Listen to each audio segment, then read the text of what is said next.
지난 시간 우리는 예루살렘에서 일어난 그리스도를 믿는 제자들에 대한 본격적인 박해로 인근 사방으로 흩어지게 되는 소식을 들었습니다. 오늘 본문 전장 8장에서요, 사도행전 8장에서요. 그런데 흩어진 이들 그리스도를 믿는 신자들은 가는 곳마다 예수가 바로 그 메시아입니다, 그분이 바로 하나님의 아들이십니다 라고 하는 복음 메시지를 전하였던 것입니다. 여러분, 박해를 당하는 것은 힘든 것입니다. 하지만 이 일로 인해서 하나님의 아들 예수 그리스도의 복음은 이제 예루살렘에만 머무르지 않고요, 주께서 일러주신 대로 유대 지역으로, 사마리아 지역으로 퍼져갑니다. 번져져 나갑니다. 사도행전 1장 8절 말씀입니다. 성령이 너희에게 임하시면 너희는 권능을 받는다. 예루살렘과 유대와 사마리아와 땅끝까지 이르러 내 증인이 되리라. 승천 전에 주님이 남기신 위대한 명입니다. 한편 상황이 이렇게 되니까요, 이 어둠 왕국도 발버둥을 칩니다.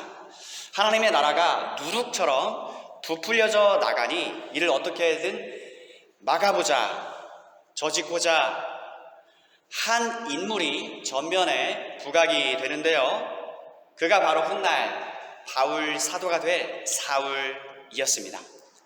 이 사람이요, 열심히 대단했습니다. 그리스도를 믿는 사람들을 잡아다가 감옥에 쳐넣고 처형을 하는 일을 원거리 여행도 불사해서 진행을 하고 있었습니다. 당대 이 유대교 최고 권력자인 사람이 대제사장 아니겠습니까?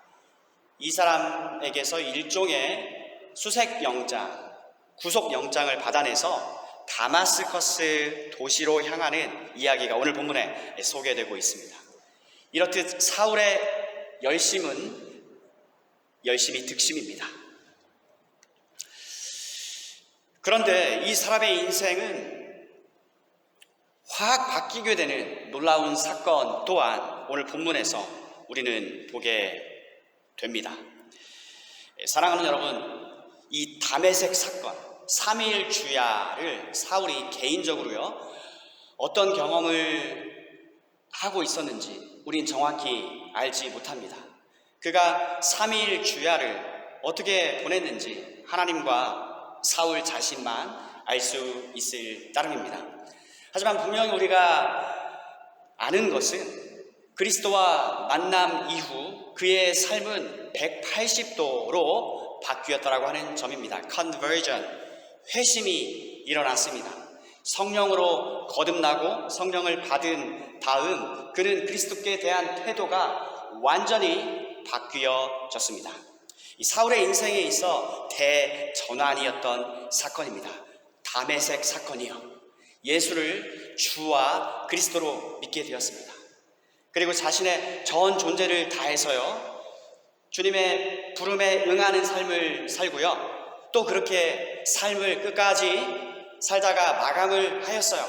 그리고 지금은 한때 자신이 돌에 맞아 죽어도 싸다고 매우 적극 찬성하였던 집사 스데반과 함께 영광의 주님과 지금 함께 하늘에 있습니다.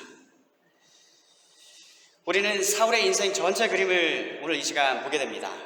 그리고 이 모든 일을 주께서 친히 준비하신 점도 확인케 되고요. 그래서 오늘 이 시간에는 회개 또는 회심에 대해 일종의 케이스 연구를 하려고 합니다. 바로 사울이라는 이 한 인물의 생애를 통해서요, 그가 그리스도를 만난 이후 그리고 그분께로 돌아가기까지의 전체 삶의 여정을 우리가 함께 보기를 원합니다. 그러한 삶을 가능케 한 그의 회심 사건, 그리스도와 만남 사건을 이 아침에 보기 원하는 것이죠. 그래서 말씀 제목은 그리스도를 만난 사울의 변화, 전과 후입니다. 그리고 주제는 회심, 회개입니다. 먼저 사울이라는 인물을 함께 탐구해 봅시다. 여러분, 이 사람을 이끌었던 것은 신념이었던 것으로 보입니다. 그리고 어지간해서는 확실하지 않은 일에는 덤비는 인물 같아 보이지 않습니다. 예수에 대한 그의 태도가 이러했습니다. 그가 내린 결론은 예수는 제거할 대상입니다. 그의 제자들이 활개치는 꼴을 더 이상은 못 보겠는 것입니다. 예수 믿는 신앙은 일종의 전염병입니다. 더 이상 번지게 해서는 안 되는 것이죠. 예수께 대한 그의 미움은 자연 예수를 믿고 따르는 예수의 제자들에 대한 미움으로 이어졌습니다. 예수를 하나님의 아들이고 구원자로 믿는 이 제자들은 정말 사울에게 골칫거리고 문제입니다. 그러니 자신의 철두철미한 성격과 기질을 바탕으로 소탕 작전을 제대로 펼쳐요. 가가호호, 집집마다 남녀 불문 다 뒤지고 끌어내고 결박해서 감옥에 집어넣는 일을 한 것입니다. 본문 1절, 2절 말씀입니다. 사울은 여전히 주님의 제자들을 죽이겠다는 생각으로 그들을 위협하고 있었습니다. 그는 대제사장에게 가서 다마스커스의 여러 유대 회당에 보내는 편지를 써달라고 했습니다. 남자든 여자든 그 도를 따르는 사람이 있으면 닥치는 대로 붙잡아서 예루살렘으로 도로 끌고 오려는 것이 그의 생각이었습니다. 예루살렘에 있던 신자들이 타 지역으로 이동을 하니까 그 지역으로 출두합니다. 추격합니다. 마치 지구 끝까지라도 쫓아간다는 심정으로 그렇게 이 일에 임하고 있는 한 인물을 우리는 보는 것이죠. 아무도 이 열심을 못 말립니다. 사울 자신도 자기를 못 말립니다. 이 열정, 이거 어떻게 합니까? 하나님이 그를 말려주지 않으면, 그의 인생에 개입해주지 아니하시면 아무도 그를 말릴 수 없었을 것입니다. 그러나 하나님은 어떻게 하십니까? 본문 5절입니다. 주여 누구이시니까? 나는 네가 박해하는 예수다. 죽으셨을 뿐 아니라 다시 살아나신 예수, 실제로 살아계신 예수를 그는 정면으로 대면하게 되었습니다. 그는 나중에 다음에 고백을 해요. 여태껏 내가 최고로 중요하게 여긴 유대교 정통 사상, 학문, 배설물로 여깁니다. 그 이유는 내 주 예수를 아는 지식이 가장 고상하기 때문입니다. 예수를 만난 뒤 확실히 그에게 변화가 있었습니다. 둘째로 사울에게 일어난 변화를 함께 살펴보기 원합니다. 즉 사울의 회심에 관한 것입니다. 여러분, 성경이 말씀하는 회심을 살펴보기에 앞서 먼저는 참된 회심이 아닌 것을 말씀드리려고 합니다. 성경이 말씀하는 회심은요, 행동의 변화만을 일컫지 않습니다. 부정적인 진술을 먼저 이렇게 드립니다. 회심이 아닌 것이요. 예를 들어서 각종 중독으로부터 해방, 또 도벽으로부터 자유, 또 폭력적인 성향을 가진 사람이 평화주의자로 변화하는 등 이상의 일들은 분명 행동의 변화가 있는 것입니다. 하지만 이것을 가리켜서 성경은 참 회심이다 라고 말씀하지 않는다는 것이에요. 그러면 참된 회심이란 무엇이냐? 참된 회심은요, 이 복음 메시지, 즉 진리를 통한 변화이어야 한다는 점을 말씀드립니다. 성령은 진리의 영이십니다. 또 성령은 거듭나게 하는 역사를 이루시는 하나님이세요. 그러기에 참된 회심이란 반드시 복음, 즉 그리스도에 관한 말씀을 들어서 그 영혼의 변화가 일어나는 것을 가리킵니다.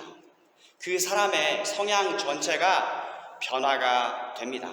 그래서 어떤 행동의 변화가 그 사람의 전체 성향의 변화로 단정 지을 수 없다는 말씀을 드리는 것이에요. 더욱이 예수 그리스도에 관한 복음 메시지, 즉 예수는 하나님의 아들 그리스도 주님이시라고 하는 이 복음 메시지, 복음 말씀과 상관없이 사람에게 어떠한 변화가 일어났다, 그것을 가리켜 회심이라고 일컫지 않는다는 말입니다. 왜냐하면 예수를 믿지 않고도 또 성령의 역사가 없이도 사람에게 행동의 변화가 일어날 수 있기 때문입니다. 자, 그러면 예수를 믿으면 뭐가 달라지는 것입니까? 영혼의 성향이 달라지는 것입니다. 하나님께 대해서 죽었던 영혼이 이제는 살아계신 하나님께 대하여 반응을 합니다. 나를 지으신 창조주 하나님으로 여기면서 반응합니다. 예수를 보내주셔서 죄와 사망에서 사단의 종노릇하는 것에서 나를 건져주시고 사랑하시는 자녀로 삼아주신 바로 그 관계로서 하나님께, 아버지께 대한 하나님께 반응을 합니다. 그런가 하면 그리스도의 영이신 성령께서 신자 안에 들어오셔서 주인 노릇을 하시는 그리스도 안에서의 충만한 삶의 시작이 바로 이 변화, 회심인 것입니다. 여러분, 오순절 날에 3,000명이라는 사람이 참 하나님께로 돌아오게 되는 역사가 있었습니다. 사도는 복음 메시지를 전하였고요, 성령께서는 역사하셨습니다. 성령은 예수 그리스도를 증거하시는 영이십니다. 우리는 사람의 귀에 말씀을 전합니다. 하지만 사람의 마음으로 전하는 일은요, 오직 성령 하나님께서만 하시고요, 하나님께서만 하실 수 있는 일입니다. 예수를 거부하고 거절했던 죄를 회개하고 이 예수를 그리스도와 주님으로 믿게 되는 역사가 오순절날 일어났습니다. 사도행전 2장이에요. 그런데 오순절에 일어났던 바로 그 일이 사울이라는 이 한 개인에게 오늘 본문에서 일어났습니다. 그의 마음의 주님이, 주가 바뀌었습니다. 그의 영혼의 성향이 바뀌었습니다. 생명의 주를 대적하고 부인하고 핍박하던 삶에서 생명의 주를 알아보게 되었습니다. 그리고 이제는 오직 주님만을 위하는 삶으로 그의 영혼의 성향이, 그의 삶의 전체 방향이 전환되었습니다. 사랑하는 여러분, 이 사람이 거듭나는 것, 또 회심하는 것, 이것은 영혼의 성향의 변화라고 말씀드렸습니다. 인격 전체의 변화입니다. 영적인 눈이 떠지는 것입니다. 오늘 본문에 비늘 같은 것이 눈에서 벗겨짐에 그 시력이 다시 돌아온 얘기가 있습니다. 육신의 눈만 아니라 이 영적인 눈이 떠지는 것입니다. 그렇게 되니까 삶을 보는 인생관, 사물과 나를 둘러싼 세계를 바라보는 세계관, 즉 관점이 달라졌습니다. 전에는 하나님의 존재에 대한 인식이 불분명했습니다. 그러나 이제는 하나님이 가장 중요한 분으로 인식이 됩니다. 그분이 나에게 명하시는 일이 중요합니다. 그분이 하려고 하는 일이 나에게 참으로 중요합니다. 여러분, 계속해서 변화의 증거를 보실까요? 이 변화의 결과는요, 확실합니다. 영구적이에요. 일시적이지 않아요. 그 증거를 여전히 우리는 사도 바울을 통해서 보게 되는데요. 재차 믿는 자에게는 그 속에, 그 마음에 내주하시는, 아예 거처를 삼으시는 성령 하나님이 계십니다. 그분이 우리 삶 전체를 인도하세요. 이끌고 가시고 주도해 가 주셔요. 언제까지요? 끝까지. 그분의 하나님의 나라에 들어가는 날까지요. 그 증거가 사도 바울입니다. 끝까지 사도 바울은 함께 하시는, 그와 함께 하시는 성령의 도움으로 주님께 받은 사명을 충성되게 감당을 하였습니다. 그렇게 생을 마치고 여전히 주님의 인도함을 받아서 주님 계신 곳으로 가 있습니다. 가서 누구랑 같이 있어요? 주님을 제외하고는 한때 자신이 맹렬히 미워하고 증오하고 혐오하였던 스데반, 그와 함께 주님을 찬양하고 감사하고 경배하며 교제를 하고 있어요.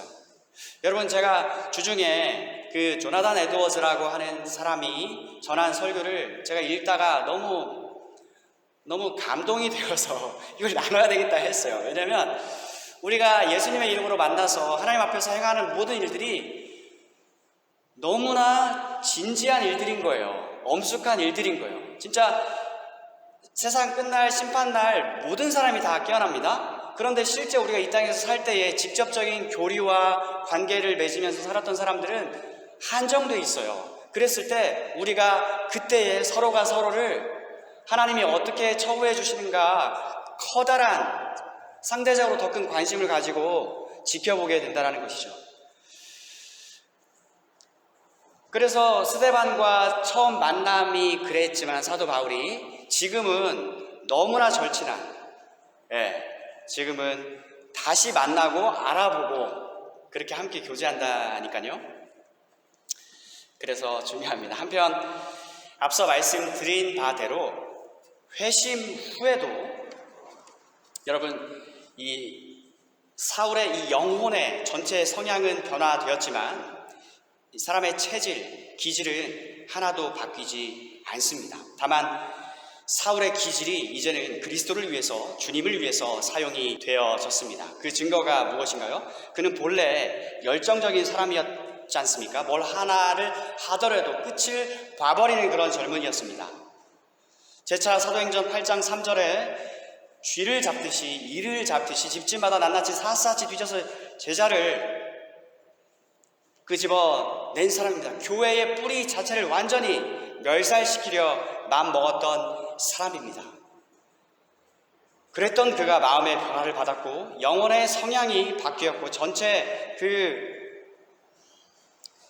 인격 성향이 바뀌었습니다. 그의 전 존재가요, 방향성이.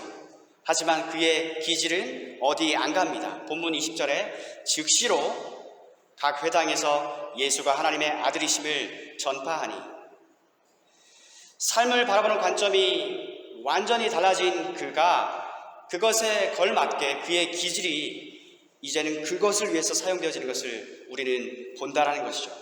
이와 같이 180도 변한 사람들이 보니까 무섭기도 합니다. 그러나 본문 22절에 그러나 사울은 힘을 더 얻어 예수를 그리스도라 증언하였습니다.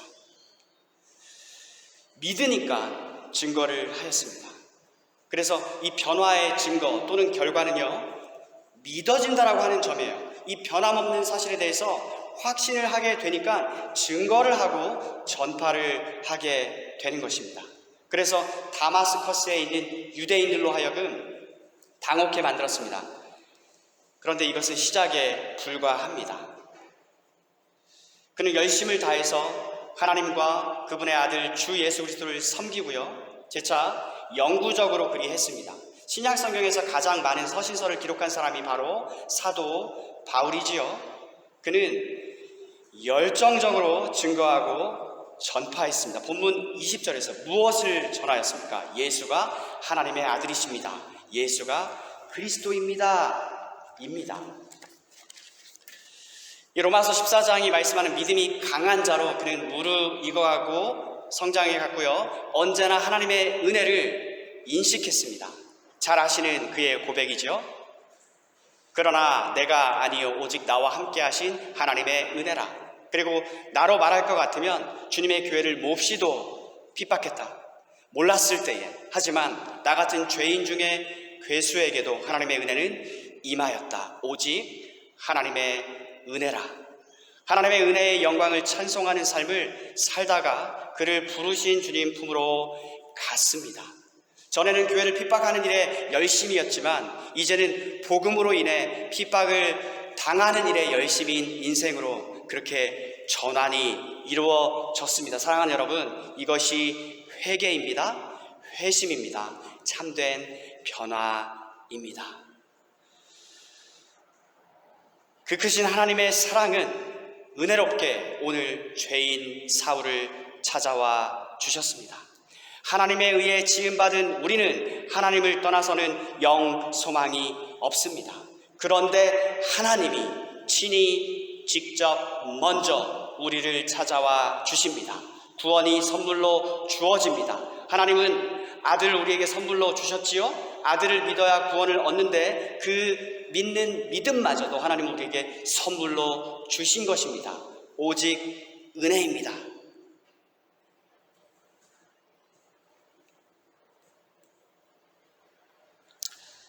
오늘 우리는 하나님이 원하시는 삶과 정반대 길을 달렸던 사람, 그것도 매우 열정적으로 정반대 길을 달렸던 사람, 재차 끝을 보고 뿌리를 뽑아야 직성이 풀리는 성격, 기질의 사람, 그런 그에게 하나님이 직접 찾아와 주신 것입니다. 한편 여러분, 내 삶에 사울과 같은 주님 만남의 체험이 있는가? 삼위일주야, 이 얼마나 극적이고 강렬한 회심 체험입니까? 그러나 여러분, 이와 꼭 같지 않다고 고민 안 하셔도 좋습니다. 왜냐하면 부름의 모양은 다 다르기 때문이에요. 열이면 열 다 다릅니다. 하지만 결과는 다 같습니다.